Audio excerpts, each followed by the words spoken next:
Not long ago, my friend Julie purchased a Jeep. She immediately went to work outfitting it for adventure. She soon had it all dressed up and ready for her first camping excursion. That's when my phone rang. "Hey, what's up?" "My Jeep is ready. Let's go camping." With the level of excitement in her voice, there was no way I could have said no. We met for lunch the following day to develop a plan. We picked out a spot in a national forest that would be just challenging enough to make it feel like we were deep in the wilderness, even though we were mostly driving on Forest Service roads. If you've ever been to the Appalachian Mountains, you know you don't have to go far to feel like you're deep in the wilderness. The particular area we were going to is actually classified as a temperate rainforest. The hills are thick with lush greenery, often limiting visibility to only a few feet. I don't think it's any kind of a secret that the Appalachians are home to quite a few stories and legends. Many are most likely designed to keep outsiders, well, outside. Outside the hills and hollers that are home to some very unique individuals. Having grown up in and around these tales, I've learned to give respect where respect is due, and things generally go pretty smooth. In other words, believe what you will, and proceed with caution when necessary. I've often heard that many legends begin with factual events. Anyway, Julie and I had our plan laid out. She would drive her new Jeep, and I'd be rolling in my trusty old truck. When the day finally arrived, we met up at a Dollar General that would be on our way. Of course, these days, anywhere you go seems to have a Dollar General on the way. We grabbed a few last-minute items, mostly snacks, jumped back in the vehicles, and headed on towards our destination. Soon enough, we eased off the last paved road we'd see for a few days, and headed into the forest on a series of dirt and gravel roads. As it was early in the season, the vegetation was pretty thick, and the roads were fairly untraveled looking. In quite a few places, the rhododendron had grown out over the trail enough to leave a good many scratches, or pinstripes as we like to call them, down both sides of our rigs. We were okay with that. Battle scars, right? The weather was very nice, warm, but with a hint of a chill in the low spots as we drove along. I don't know about you, but I find it pretty much impossible to drive on a dirt road without rolling down my window. I love that crunching sound as the tires roll over the surface. On a pretty day such as this, the wildlife is abundant. As we drove along, we heard quite a few woodland creatures scurrying through the underbrush. Occasionally, we even caught a glimpse of a bear or two loping off into the deeper woods. At this point, the trail we were on ran pretty much parallel to a small river or a big creek, whichever you prefer. We slowed to a stop to admire a small waterfall. We were probably less than 8 feet from the edge of the creek. That's when we heard a plop in the water just beyond Julie's Jeep. Of course, we both looked but didn't see the cause of the splash. I know this will sound cliche, but we both got that creepy feeling of being watched. Mind you, we were there on a Wednesday and had not seen another human since entering the forest.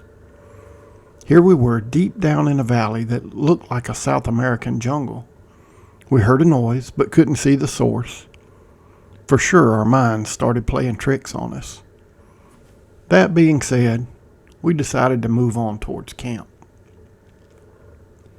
As we rolled ever deeper into the woods, the ridges rose up above us, blocking more and more of the last few hours of sunlight.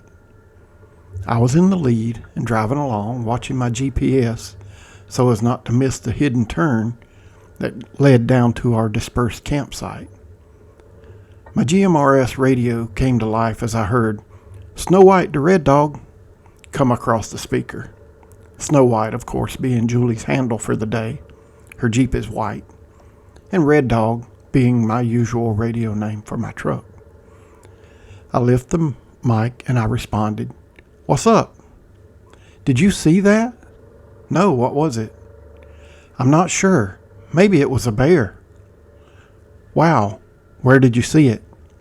"It was at the top of the ridge on the right. I just briefly saw the silhouette of something pretty big moving up there." At that point, we came to our turn, and the conversation kind of fizzled out as we needed to concentrate on the steep descent down the rough road to our camp. The campsite was an open space on the bank of a creek, just big enough for 2 or 3 vehicles to pull up and make camp. Since both of our vehicles are on the smaller side, it made a nice roomy camp for us. If you're an avid camper, you probably understand when I say there's a euphoric release of endorphins when you roll into a good campsite. Any and all thoughts of mysterious splashes, creepy silhouettes, watchers in the woods, it all immediately disappeared as we busied ourselves with setting up camp for the night. That would soon change. Once camp was set up, we started prepping things for the evening meal. I was setting up my stove when there was a thud just on the other side of Julie's Jeep. We both froze in our tracks for a moment. I then walked around the edge of the Jeep and found a tree limb about as thick as your arm and maybe 6 foot long laying there. I looked up, but I didn't see where it had broken off. Of course, the canopy was pretty thick there. So we got back to work on dinner. By this time, darkness was beginning to flood our little camp. Julie fired up her new lantern, and we were in good shape. If you've ever camped out in the wilderness, you know that the surroundings come alive at night with the sound of leaves rustling, owls talking, and such. We were just finishing up our meal when we noticed there were no owls, no birds, no rustling leaves, not even crickets. The only sound was the quiet gurgling of the creek nearby. Now, this wasn't crazy odd, but it made the next sound we heard stand out like an explosion. It was close to the sound of a baseball being hit with a wooden bat. We both about jumped out of our skin. I believe the sound came from somewhere up along the ridge. After that, we were back to no sound but the rustling water at the edge of camp. Having spent a lot of time in the forest, I was on guard, but not really scared. Julie, on the other hand, pulled her chair a little closer to mine. We resumed our conversation, and a few minutes later, we faintly heard off in the distance a sound much like the ball bat sound we heard previously, only it was further away this time. Soon, we actually heard a quiet rustling up along the ridge. We both looked up, and we thought we saw a silhouette moving slowly along. It had girth like a bear, but the shape wasn't quite right. Then we lost it in the shadows. Soon afterwards, about 3 golf ball-sized rocks came raining down on our camp. 2 landed beside the fire ring with a thump, and the third landed in the creek beside us. My first thought was that some young hooligans were messing with us. So I stood and yelled out, "Okay, you scared us. It was funny, but any more foolishness, and we will not think it's funny, and we will protect ourselves." I was greeted by silence. But about 10 minutes later, the typical sounds of the forest returned. I'm not going to lie, I was a bit creeped out by it all. After the adrenaline rush brought on by whatever the heck had just happened subsided, we were both pretty well spent and ready to call it a night. When I suggested that it was bedtime, Julie looked at me and said she could not understand how I go out and camp alone like I often do.